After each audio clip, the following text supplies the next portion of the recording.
Bismillah, salatu salam ala rasulillahi sallallahu alayhi wa sallam. Inch'Allah ta'ala,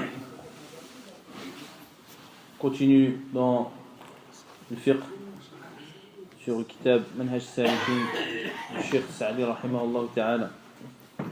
Et on avait terminé la dernière fois le muqaddima du Cheikh rahimahullah ta'ala lorsqu'il parle, comme on avait cité précédemment, de son manhaj dans le kitab, c'est-à-dire que c'était un mukhtasar pour le mubtadi'in, pour les débutants et pour que la personne l'apprenne par cœur et qu'il le comprenne.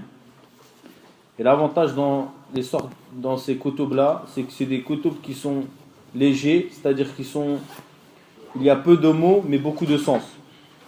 Et que al-ibarat sahla, c'est-à-dire les phrases qu'il utilise, elles sont simples et elles sont compréhensibles par tous. Deuxième chose qu'on avait dit, c'est que le cheikh il a commencé par expliquer un peu qu'est-ce que la ilaha illallah, Muhammad ar-Rasulullah. Et ceci est pris par les savants qui l'ont précédé, comme l'imam Bukhari et Muslim, lorsqu'ils ont commencé leur livre, que ce soit Sahih Bukhari ou Sahih Muslim, ils ont commencé par ce qui est en relation avec l'iman. Puis ils sont entrés dans les abwab de fiqh, tahara, salat, etc. Et Cheikh rahimahullah ta'ala, il a pris le chemin de ceux qui l'ont précédé, rahimahullah ta'ala. Donc il dit, le Cheikh, faslun, c'est-à-dire là, il commence un paragraphe. Ceux qui ont le kitab, ceux qui ont le livre, eh bien, il y a écrit kitab tahara. Sahih? Ceci n'est pas min sani' al-Cheikh, c'est pas le Cheikh qui a mis kitab tahara en fait. Ceux qui ont mis kitab tahara, c'est ceux qui font l'édition. C'est pas le shir. Le shir il a mis faslun. Il a dit wa amma as-salatu falaha shurutun tataqaddamu 'alayha. Faminha min ash-shurut at-taharatu.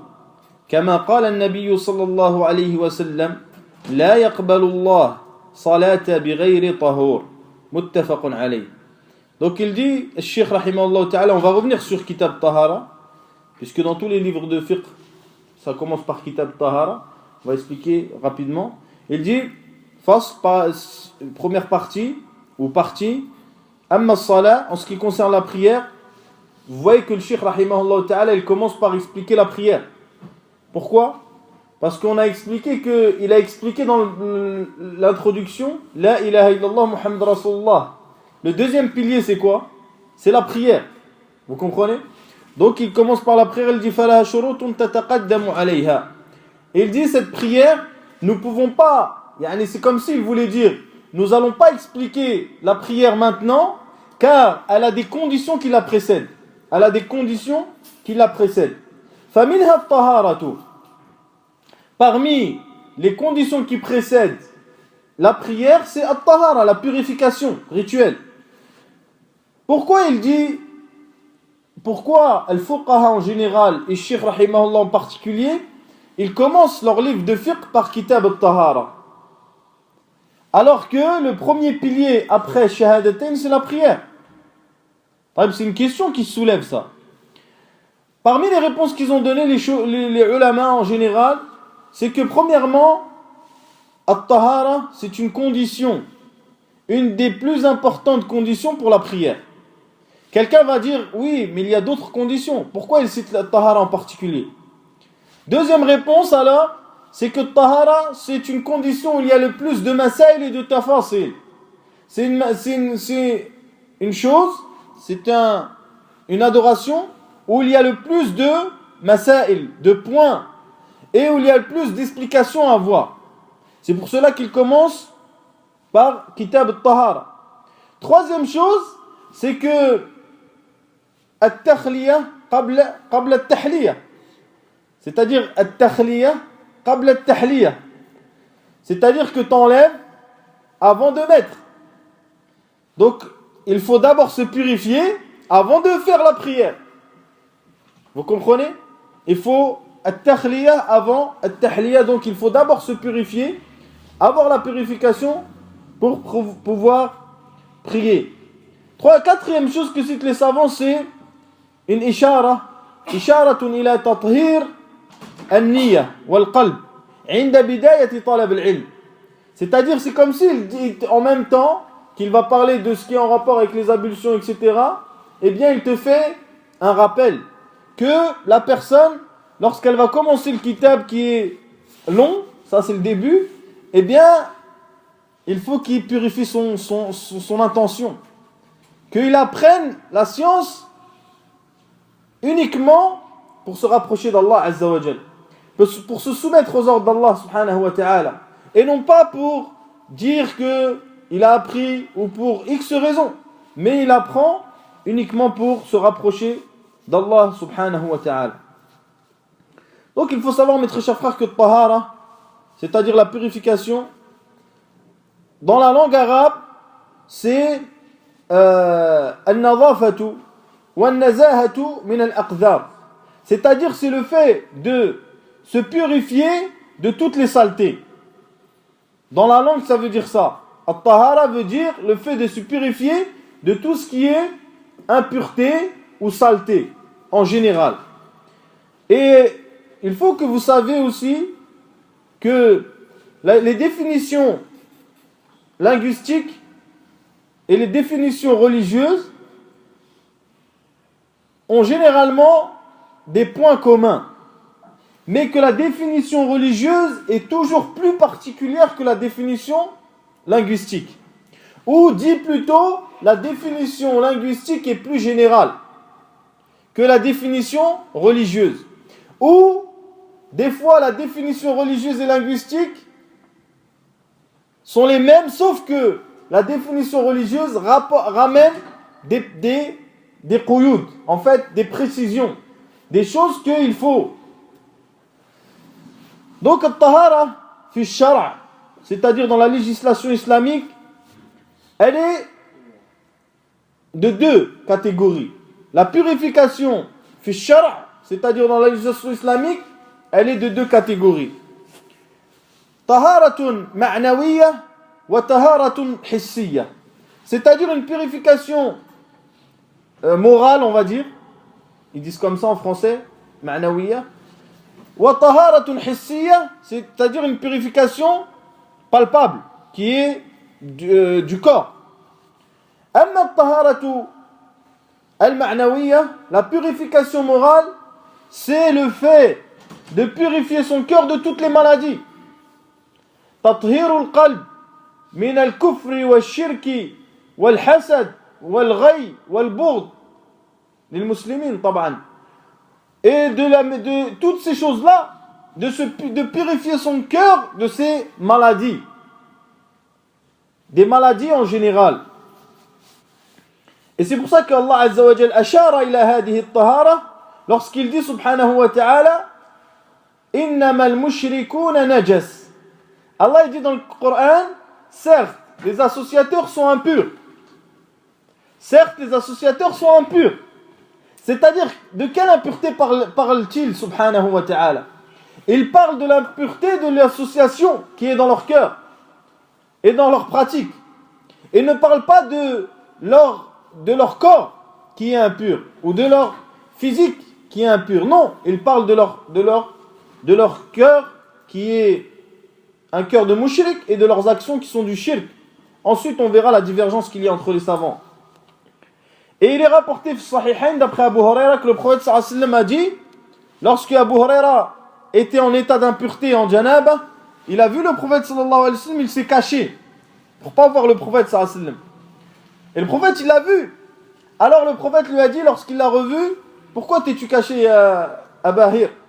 Il lui a dit, je me suis caché puisque j'étais en état d'impureté et je voulais pas que tu me voyes comme ça. Alors le prophète sallallahu alayhi wa sallam lui a dit, innamal mu'minu la yanjus. Le croyant n'est jamais impur.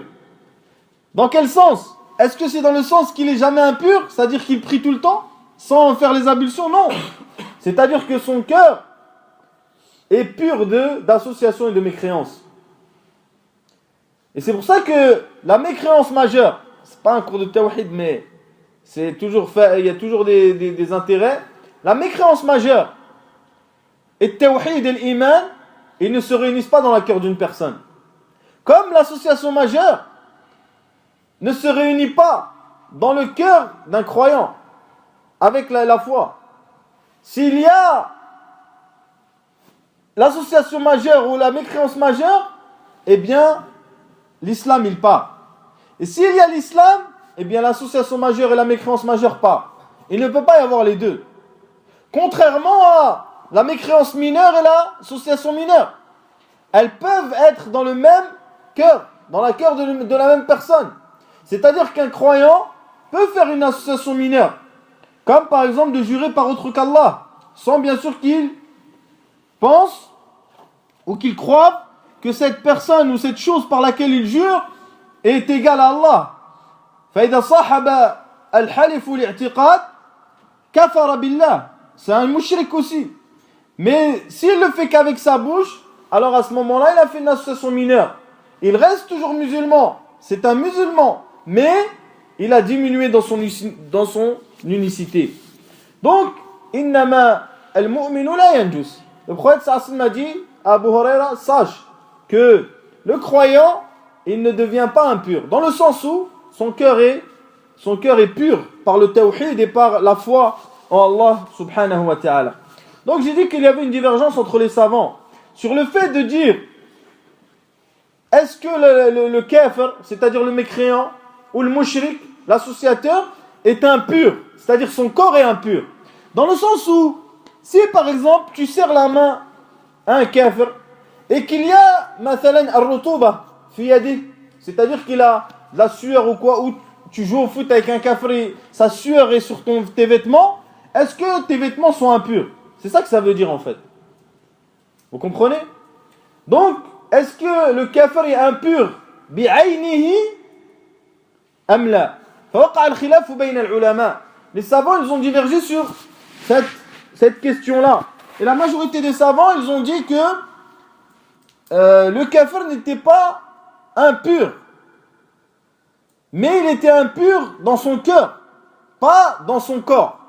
C'est-à-dire que si tu serres la main à un kafir et qu'il a les mains mouillées, mathalan, ou il a de la sueur dans les bras et tu mets de la sueur, eh bien, tu n'es pas impur par ça. Et ça, c'est l'avis de la majorité. Et il y a un autre fariq, il y a une autre ta'ifa qui a dit que le kafir était najis bi'aynihi. C'est-à-dire qu'il était impur lui-même, yani, son corps. Ici, et l'avis de l'imam Malik, rahimahullah ta'ala, est de al-Zahiriyya. C'est-à-dire qu'ils disent que cette personne-là est une impureté. Vous comprenez? Et si, par exemple, il a de la sueur dans ses mains, et qu'il s'essuie ses mains sur ton qamis, eh bien ton qamis est impur. Mais ceci n'est pas l'avis le plus prépondérant chez Ahlul Ilm. Et eux, ils ont pris comme dalil ceux qui ont dit que le mécréant, était impur, ce qu'on vient de citer. Innamal mushrikuna najas. Certes, les associateurs sont impurs. Et la parole du prophète sallallahu alayhi wa sallam, innamal mu'minu la yanjus. Ou innal mu'mina la yanjus. Le croyant n'est pas impur. Donc nous comprenons par là que le mécréant est impur. Vous comprenez? Mais le prophète sallallahu alayhi wa sallam parle de la croyance et non pas de la personne et de son corps et de son physique. D'où on tire ça? Parce que al-fiqh quand même, c'est une chose qu'il faut. Al-ilm ma qama alayhi ad-dalil. Yani la science, c'est quelque chose où il y a une preuve. Donc la preuve, apparemment, c'est pour ça que toute personne qui a une preuve, ça ne veut pas dire qu'il a la vérité. Et ceci est une règle importante à connaître.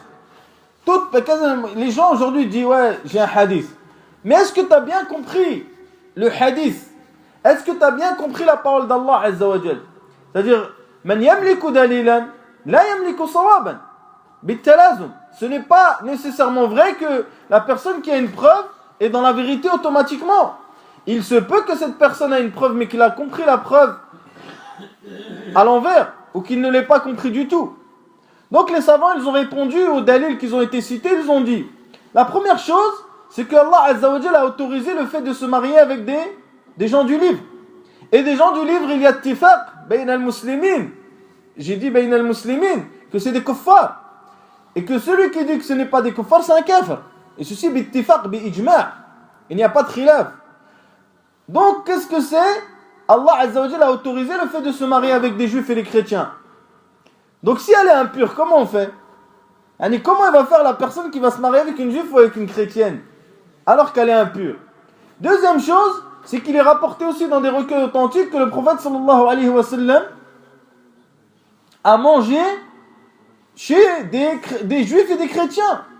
Et Omar aussi, radiyallahu ta'ala an, et qu'ils ont mangé dans leur plat. S'ils étaient impurs, eh bien, ils n'auraient pas mangé dans leur plat, ils n'auraient pas mangé de leur nourriture, puisqu'ils sont impurs, aynan. Vous comprenez?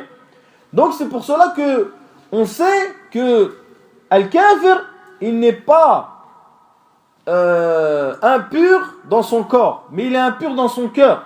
Et c'est rapporté par plus d'un savant de la Ummah. Donc, l'avis le plus prépondérant et le plus solide, c'est que le kafir n'est pas impur dans son corps, mais il est impur dans son cœur. La deuxième catégorie de purification, c'est celle-là. Donc, la première catégorie qu'on a parlé là, at-taharatul hissiyya, al-ma'nawiyya, pardon, morale, la purification morale, c'est tout ce qui est en rapport avec les livres de Aqidah et de Tawhid. C'est ce qui est en rapport avec les livres de Aqidah et de Tawhid. Ce n'est pas en rapport avec les livres de fiqh. La deuxième purification, qui est la purification du corps, eh bien celle-ci est en relation avec le sujet dans lequel nous parlons de la jurisprudence. Et la purification du corps, eh bien elle est composée de deux choses. Raf'ul hadath wa izalatul khabath. Raf'ul hadath wa izalatul khabath. Donc qu'est-ce que cela veut dire? Cela veut dire que la purification du corps, elle est en relation avec deux choses. Elle est en relation avec Raf'ul hadath, qui est le fait de lever رفع وصف قائم بالبدن يمنع الصلاة يمنع من الصلاة ونحوها. C'est-à-dire qu'il faut lever ce wasf, c'est-à-dire ce qualificatif qui t'empêche de faire la prière et tout ce qui a besoin de purification. C'est ça, raf'ul hadath. C'est-à-dire que quelqu'un, par exemple, pour que vous compreniez, quelqu'un qui n'a pas ses ablutions, celui-là, il est considéré comme étant impur. Mais est-ce qu'il est impur? Quand on le voit, il n'est pas impur, il est propre, il est tout propre. C'est un wasf. C'est un wasf, c'est-à-dire c'est un qualificatif que nous donnons à une personne qui, et ce qualificatif-là l'empêche de faire la prière. فهو وصف قائم بالبدن وصف قائم بالبدن يمنع ايش الصلاة. Il empêche la personne de faire la prière. Donc ce wasf-là, كيف يرتفع? Comment ce wasf-là, ce qualificatif s'en va? Comment il s'en va? Il s'en va par la purification, par les ablutions. Donc al-hadath, c'est-à-dire al-hadath, ce wasf qa'im, il peut être de deux catégories. Ce wasf qa'im, il peut être de deux catégories. C'est-à-dire ce qualificatif qui est en rapport avec la personne, il peut être de deux catégories. Soit il est hadathun saghir ou hadathun kabir. C'est simple. Soit ce wasf, ce qualificatif, eh bien, c'est un qualificatif qui est en relation avec une chose qui est petite, c'est-à-dire yartafi'u bil wudu, c'est-à-dire que ce qualificatif va partir avec les ablutions, soit il est en rapport avec un hadath qui est kabir, c'est-à-dire qui est en rapport avec un gros qualificatif, et ceci, il se lève avec le ghusl. Vous comprenez? Donc, al-hadath, naw'an. Naw'un kabir wa naw'un saghir. رفع الوصف القائم بالبدن يمنع من الصلاة يرتفع إما إذا كان الحدث صغيرا بالوضوء وإذا كان كبيرا بالغسل. C'est واضح ça je pense, c'est clair. Donc Allah Azza wa Jal il dit pour qu'on puisse parler de at-taharatul hissiyya, c'est-à-dire de la purification du corps, il faut une preuve. Quelle est-elle? Allah Azza wa Jal dit dans le Coran: Ya ayyuhalladhina amanu idha qumtum ila as-salati faghsilu wujuhakum wa aydiyakum ila al-marafiqi wamsahu bi ru'usikum wa arjulakum ila al-ka'bayn. Allah dit, lorsque vous voulez faire la prière, lorsque vous vous levez pour la prière, lavez-vous le visage, puis les bras, ou plutôt les mains jusqu'au coude, puis essuyez-vous la tête, puis lavez-vous les pieds jusqu'aux chevilles, jusqu'aux chevilles. Donc ça c'est une preuve sur la purification qui est la purification du corps. Ça c'est ce qu'on a dit, raf'u al-hadath. Raf'u al-hadath. Mais il y a un autre côté dans at-taharatul hissiyya, c'est izalatul khabath.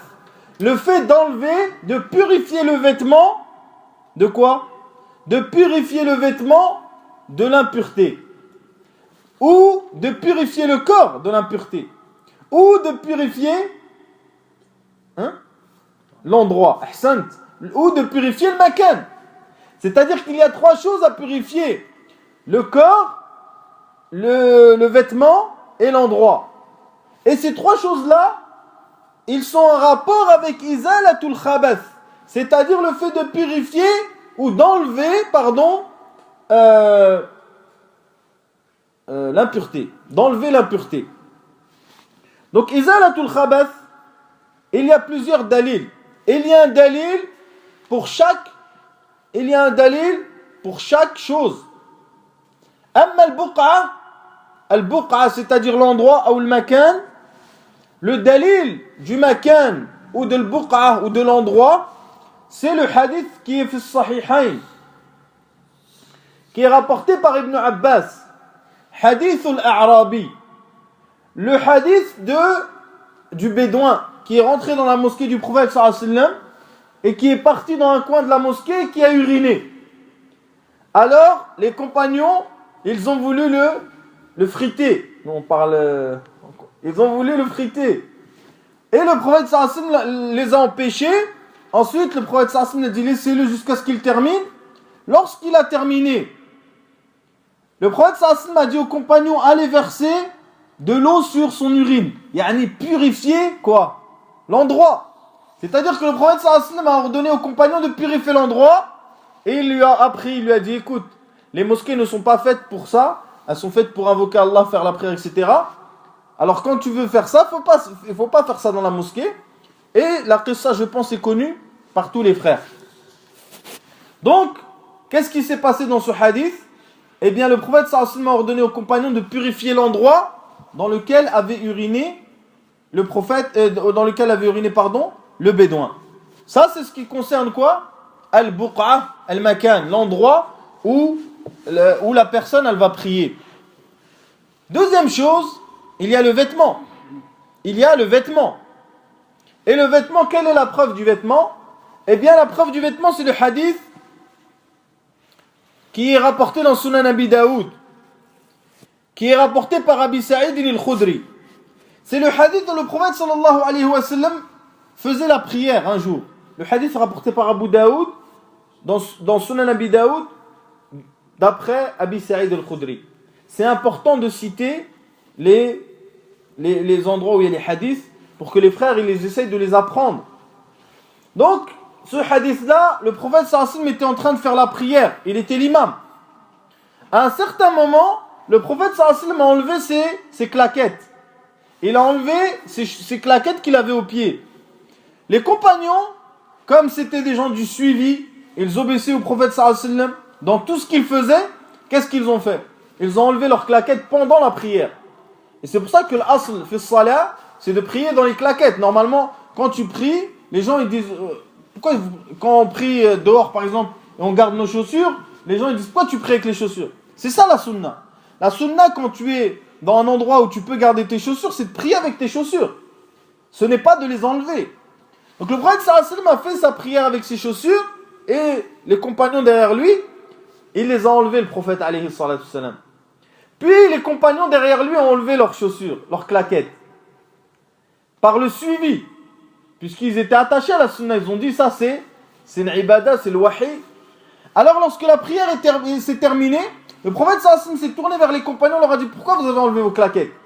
Ils ont dit on t'a vu faire ya Rasulallah, on t'a vu faire, on a fait comme toi.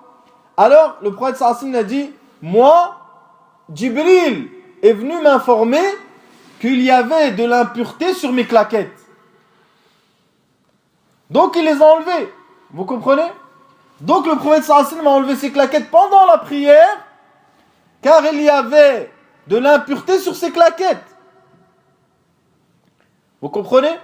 Donc c'est pour ça, mes très chers frères, qu'il faut purifier quoi? Par rapport à cette preuve-là, il faut purifier le vêtement.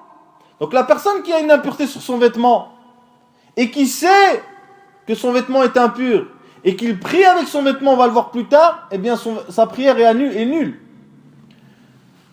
Troisième chose, c'est la purification de quoi? Du corps. C'est la purification du corps. Et la purification du corps, eh bien, c'est connu par tous. Mais nous allons ramener quand même une preuve. Cette preuve-là est le hadith d'Ibn Abbas qui est rapporté dans les deux recueils authentiques aussi, où le prophète sallallahu alayhi wa sallam est passé devant deux tombes.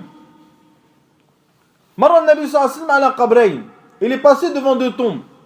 Ensuite, il s'est tourné vers ses compagnons et il a dit innahuma yu'adzaban. Wa ma yu'adzaban fi kabir. Certes, ils sont en train de se faire châtier, mais ils ne se font pas châtier sur quelque chose de grand. Amma ahaduhuma fakana la yastatiru min bawlih. Il dit, il y en a un parmi eux qui, lorsqu'il urinait, il en mettait partout sur lui. Et il ne faisait pas attention, c'est-à-dire il urinait, il en mettait partout, il se lavait, et après il allait prier comme ça. Peut-être comme ils font certains, yani. Eh bien celui-là, il se fait châtier dans sa tombe. Donc nous prenons de cette preuve-là que la personne, lorsqu'il se purifie, il doit purifier son corps. Lorsqu'il yuzilu al-najasa, yuziluha min badani, wa thiyabihi wa makani.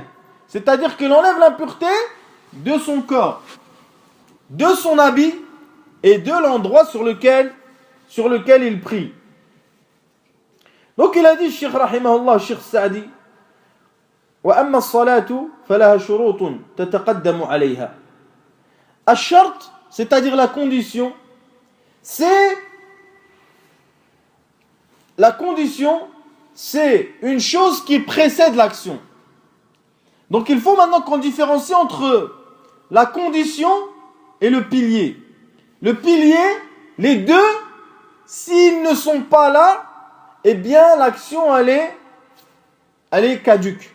C'est-à-dire que, là, je vous donne un exemple. La personne, il va prier sans ablution. Est-ce que sa prière elle est bonne? Sa prière elle est nulle. Ça, cette personne-là a délaissé quoi? Une condition. Une autre personne vient, elle a fait toutes les conditions, elle vient, elle se présente, Allahu Akbar, elle prie, mais elle ne fait pas sujoud. C'est-à-dire il a la flemme, il ne veut pas descendre faire sujoud, il reste debout. Sa prière elle est caduque? Elle est caduque, puisqu'il a laissé un pilier. Quelle est la différence alors entre le pilier et la condition?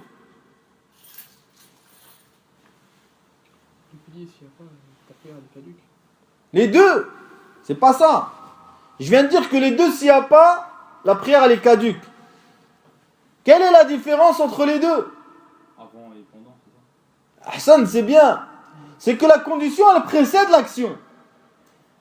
La condition, elle précède l'action. Mais le pilier, il est dans l'action. Vous comprenez? C'est-à-dire que ash-shartu kharijul amal ou kharijul fi'l. Amma ar-rukn fahuwa dakhilul fi'l. Il est dans l'action. Alors que ash-shart يتقدم. Et il dit le Cheikh رحمه الله فلها شروط تتقدم عليها. فالشرط يتقدم على ايش؟ على المشروط. La condition précède le conditionné. La condition précède le conditionné. Donc شرط عند العلماء c'est ما يلزم من عدمه العدم ولا يلزم من وجوده العدم ولا الوجود لذاته. C'est-à-dire que الشرط chez les savants c'est si il n'est pas là, l'action n'est pas là. Si il est là, l'action peut être là comme ne pas être là. Vous comprenez? Car pourquoi? Car la personne, il peut ramener toutes les conditions comme on a cité précédemment, mais il ne ramène pas les piliers. Ou il ramène pas bien les wajibat. Yufarritu fil wajibat.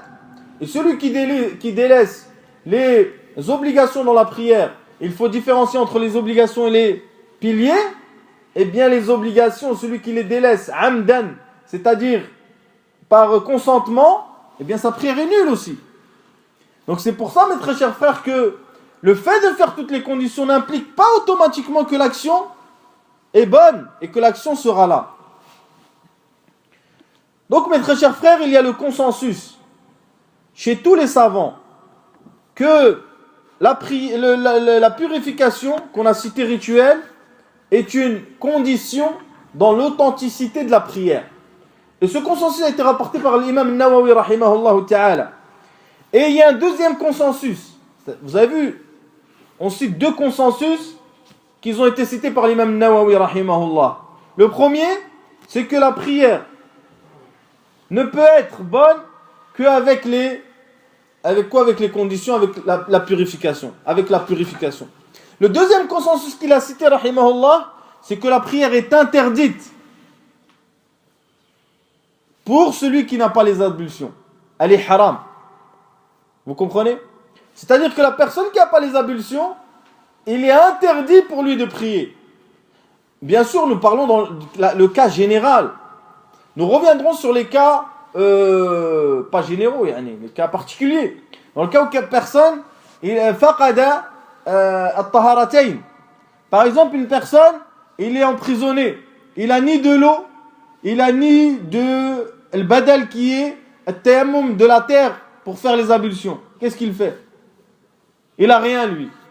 Eh bien lui, les savants ont dit qu'est-ce qu'il doit faire. Mais nous ne parlons pas de ce cas-là, nous parlons en général. Donc en général, la personne, il y a le consensus que la personne qui veut faire la prière, il doit avoir les ablutions. Et il y a consensus aussi sur l'interdiction de la prière pour celui qui n'a pas les ablutions. Donc la personne qui fait la prière sans ablution, eh bien il est de plusieurs catégories. La personne qui prie sans ablution, il peut être de plusieurs catégories. La première catégorie, c'est que la personne va faire la prière sans ablution, du tout. Eh bien celui-là, sa prière est nulle. Ça, il n'y a pas de divergence entre les savants et entre les musulmans même. C'est un ijma' de musulmans que sa prière est nulle. Mais les savants, ils ont divergé sur son kufr, sur sa mécréance. Est-ce que c'est une personne qui sort de l'islam ou non? C'est-à-dire celui qui prie plein de fois sans les ablutions. Il ne fait jamais les ablutions, il vient et prie. On parle bien sûr de quelqu'un qui est net. On ne parle pas de quelqu'un qui est les oiseaux. On parle de quelqu'un qui est normal. Donc, est-ce qu'il mécroit ou non? La majorité des savants ont dit qu'il ne sortait pas de l'islam par cette action. C'est-à-dire le fait de prier sans les ablutions. Mais l'imam Abu Hanifa rahimahullah, il a dit yakfur litala'ubihi. Car il a dit qu'il mécroit, il sort de l'islam parce qu'il s'amuse. Vous comprenez, quelqu'un qui vient et qui prie sans les ablutions, c'est comme si c'était quelqu'un qui se moque ou qui s'amuse. Ala kulli hal, la majorité des savants considèrent qu'il n'est pas mécréant. Il cite l'imam Nawawi rahimahullah. Il dit لو صلى محدثا متعمدا بلا عذر أثم ولا يكفر عندنا وعند الجماهير وحكي عن أبي حنيفة أنه يكفر لتلاعبه. Il dit, s'il prie sans ablution, sans excuse, il est pécheur. Et il n'est pas mécréant pour nous, yani pour l'imam Nawawi et Shafi'iyya, et chez la majorité des savants. Il a été rapporté de Abu Hanifa qu'il est mécréant car il s'amuse. Donc ceci est un jugement qu'il faut savoir. Car des fois les gens, ils s'amusent avec la prière. Et celui qui s'amuse avec la prière, eh bien il est dans un danger évident. Deuxième personne, c'est une personne qui a prié sans les ablutions, mais par oubli ou bien par ignorance. C'est-à-dire il a zappé qu'il n'était pas sans ablution. Eh bien celui-là, sa prière est nulle aussi. Et il est obligatoire sur lui de refaire sa prière. Même s'il y a une période longue qui est passée. Même si, c'est-à-dire par exemple, moi aujourd'hui, je suis venu, j'ai prié le Maghrib. Et j'ai prié sans les ablutions. Yani, j'ai oublié de faire mes ablutions. J'ai prié. Puis, le temps il est passé. Le temps il est passé 1 jour, 2 jours. Et je me suis rappelé qu'en fait, j'avais pas les ablutions à le Maghrib. De tel jour. Eh bien, il est obligatoire pour moi de refaire ma prière à ce moment-là. C'est-à-dire de prier lorsque je m'en rappelle. Et ce, nous le verrons en détail, Inch'Allah, quand nous arriverons à ce moment, au moment. Troisième cas, c'est une personne qui prie, qui a les ablutions, qui a toutes les conditions, mais qui a annulé ses ablutions athna al-fi'l. Athna al-fi'l. C'est-à-dire que lui, il est en prière, il a annulé ses ablutions pendant la prière. Eh bien, celui-là, qu'est-ce qu'il doit faire? Eh bien, sa prière est nulle. Et il doit refaire aussi, il est dans le même cas que celui qui le précède. Il est dans le même cas que celui qui le précède. C'est-à-dire qu'il doit refaire sa prière. Donc il faut savoir, mes très chers frères, qu'il n'y a pas de différence entre les prières obligatoires et les prières surérogatoires. Il n'y a pas de différence entre les prières obligatoires et les prières surérogatoires sur ce jugement-là. والأصل التسوية بين الفرائض والنوافل إلا فيما جاء فيه الدليل. Donc la base du hukm, c'est que tout ce qu'on fait dans la prière obligatoire, on peut le faire dans la prière surérogatoire, sauf ce qui prouve le contraire. Sauf ce qui prouve le contraire. Comme par exemple, qui a un exemple?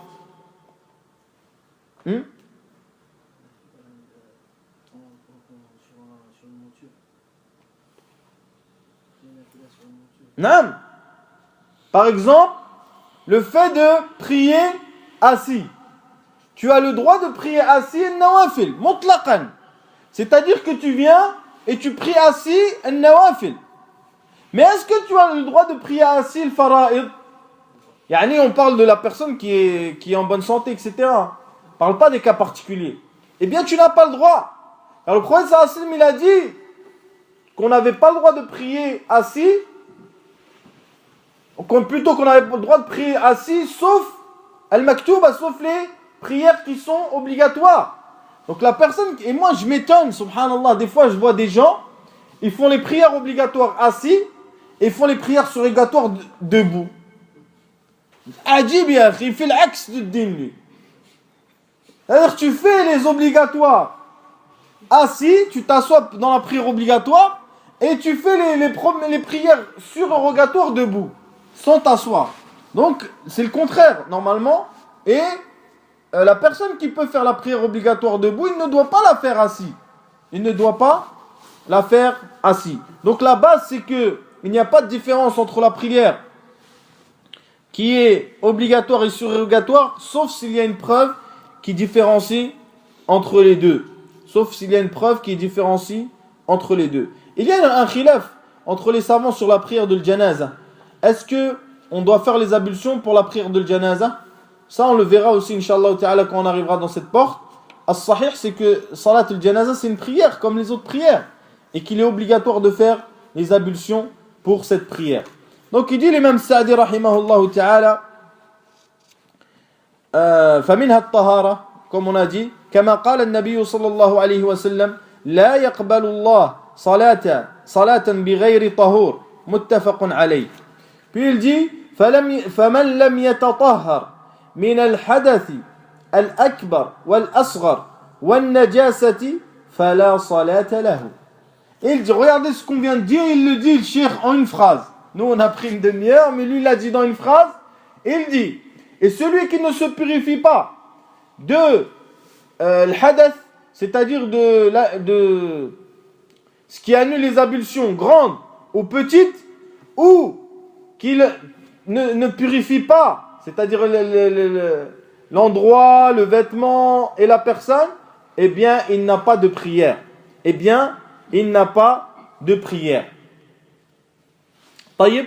Maintenant, on va passer, vous voyez qu'on est passé, on a parlé de celui qui priait sans les ablutions, on a cité les 3 cas.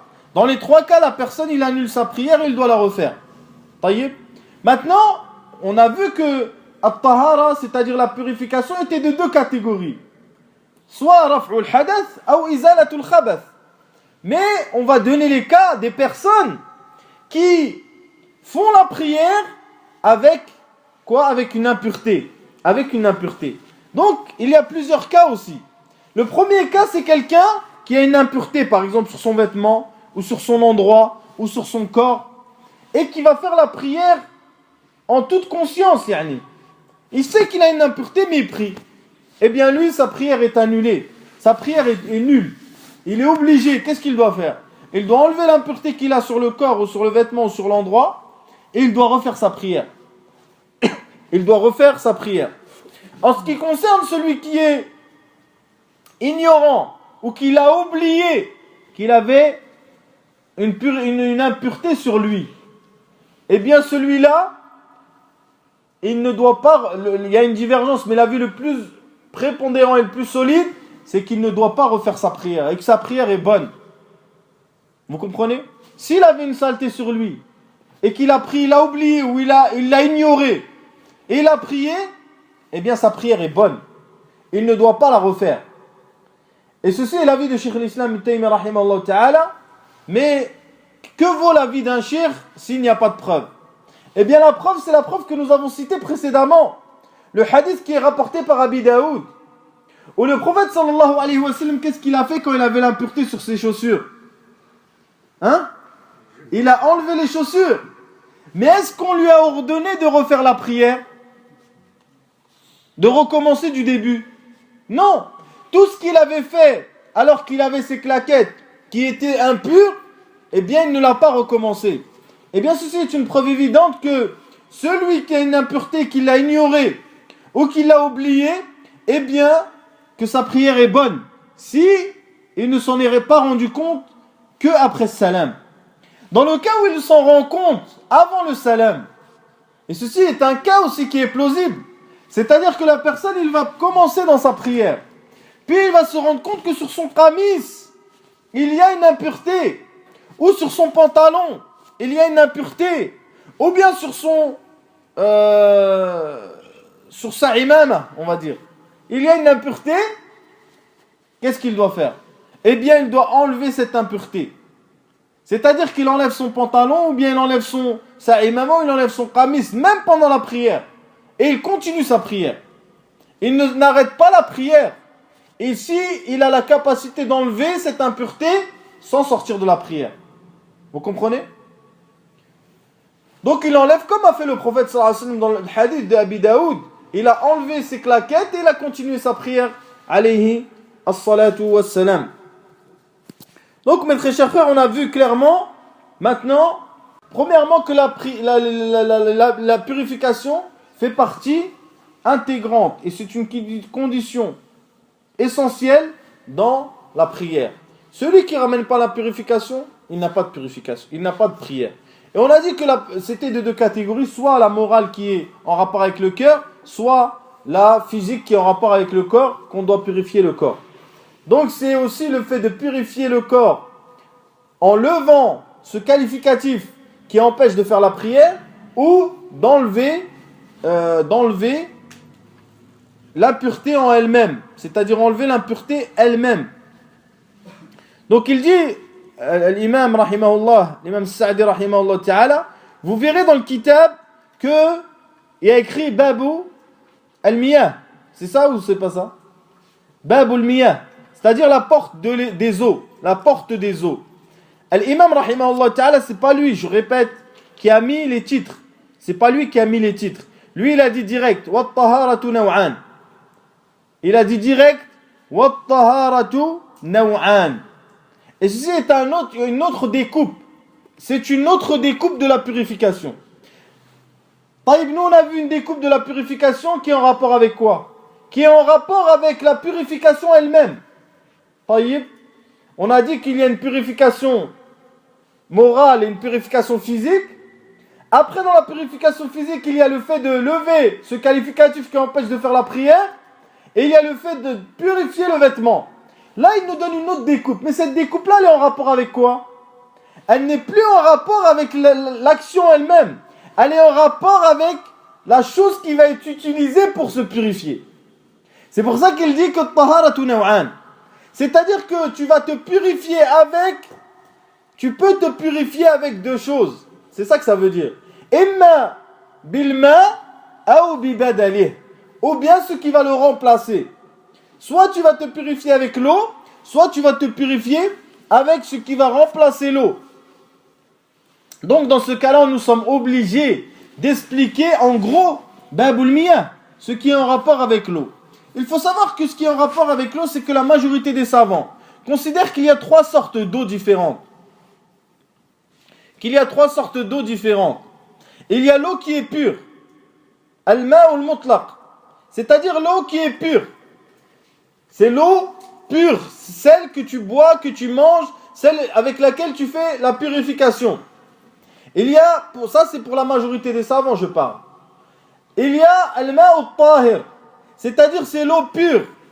C'est une eau qui la tarfa'u, c'est une eau qui ne lève pas le wasf, qui ne lève pas al-wasf al-qa'im bil-badani alladhi yamna'u as-salat.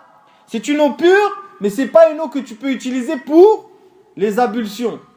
Tu peux l'utiliser chez certains savants pour refaire les ablutions, mais pas pour te purifier ptida'an. Et il y a l'eau qui est najis, l'eau qui est impure. Mais la réalité, mes très chers frères, c'est que l'eau est de deux catégories seulement. Comme l'a dit Cheikh al-Islam Ibn Taymiyyah rahimahullah ta'ala et d'autres. C'est qu'il y a l'eau qui est pure, celle que tu utilises pour te purifier normalement, faire les ablutions, et l'eau qui est impure. C'est-à-dire l'eau qui a été mélangée à une impureté qui a soit changé sa couleur, soit changé son odeur, soit changé son goût. À partir de ce moment-là, cette eau est considérée comme étant une eau impure, que tu ne peux pas utiliser dans tes ablutions. Mais est-ce que nous pouvons dire que, par exemple, une eau qui est mélangée, par exemple, une eau qui est mélangée à autre chose, et alladhi yutlaqu alayhi ismul ma, c'est-à-dire que c'est une eau qui est mélangée, mais sur laquelle nous disons lorsque nous la voyons que c'est de l'eau. Je donne un exemple. Par exemple, tu as une petite bassine chez toi, où il y a un peu de savon qui est tombé dans de l'eau, ce qui a donné un petit changement dans l'eau. Est-ce que cette eau-là, on ne l'appelle plus de l'eau? Qu'est-ce que vous en pensez? Yutlaq alayha ismul ma. يطلق عليها اسم الماء وإن كان فيها قليل من الصابون. Même s'il y a un tout petit peu de savon dedans, cette eau-là, on la considère comme étant de l'eau. À ce moment-là, les savants, ils disent ما دام أنه يطلق عليها اسم الماء فيتوضأ بها. À partir du moment où on considère que cette eau est toujours de l'eau, eh bien nous pouvons l'utiliser comme purification. Maintenant, on donne un autre exemple. Si la personne, il a de l'eau, et il a rajouté par exemple ce qu'on appelle ma'ul ward, c'est-à-dire l'eau de fleurs, d'oranger là. Tout le monde connaît ça. est-ce que cela nous pouvons l'utiliser comme ablution? Pourtant c'est de l'eau. Est-ce que nous pouvons l'utiliser pour faire les ablutions? Non. لأنه ضيفت إلى شيء آخر, c'est-à-dire que elle est liée à autre chose. فإذا كانت هناك إضافة فلا يستعمل هذا الماء. Lorsque l'eau est liée à autre chose, comme ماء الورد, l'eau de fleurs, ماء زعفران, l'eau de za'afran, eh bien nous ne pouvons pas l'utiliser comme ablution, malgré que c'est de l'eau qui est pure et que nous pouvons la boire. Vous comprenez? Mais tu ne l'utilises pas pour les ablutions, car elle est liée, accrochée à autre chose. Ça, c'est ce qu'on appelle de l'eau qui n'est... C'est-à-dire que lorsque nous parlons de cette chose-là, nous ne l'appelons pas de l'eau, mais nous l'appelons avec un qualificatif autre. Vous comprenez? Donc cette eau-là, on ne se purifie pas avec. Donc la preuve, mes frères, il dit ahaduhuma at-taharatu bil-ma wa hiya al-asl.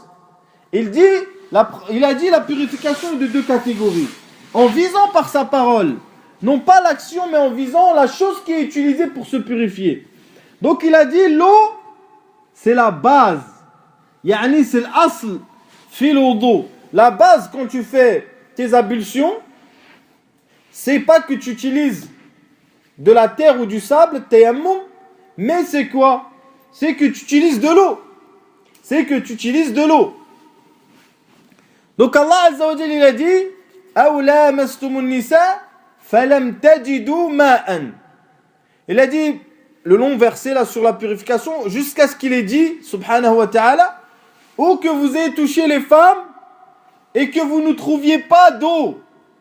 Ça veut dire que c'est ça la preuve qui nous prouve que la base dans la purification c'est l'utilisation de l'eau. Donc la personne à la base elle doit utiliser de l'eau et non pas utiliser al-badal, c'est-à-dire la chose qui est un remplacement de la base. Et cela, al-badal est utilisé dans certains cas et non pas à la base. Vous comprenez? Il est utilisé dans certains cas et non pas à la base.